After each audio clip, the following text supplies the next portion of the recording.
पिंपळस ते येवला रस्त्याच्या कामास अधिक गती द्या, मंत्री छगन भुजबळ।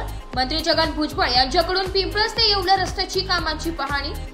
पिंपळस ते येवला चौपदरी रस्ता काँक्रिटीकरण कामास अधिक गती देण्यात येऊन काम नियोजित वेळेत पूर्ण करावे अशा सूचना राज्याचे अन्न नागरी पुरवठा व ग्राहक संरक्षण मंत्री छगन भुजबळ यांनी संबंधित अधिकारी यांना दिल्या।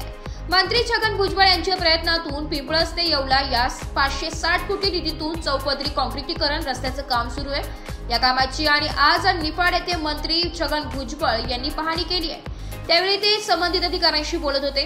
यावेळी सार्वजनिक बांधकाम विभागाचे उपअभियंता मयूर मोहिते, शाखा अभियंता दिलीप चौधरी, पांडुरंग राऊत यांच्यासह अधिकारी उपस्थित होते।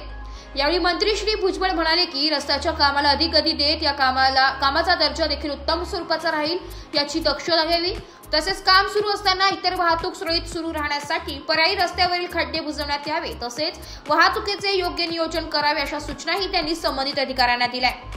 ब्युरो रिपोर्ट, नाशिक लोकशाही न्यूज, नाशिक।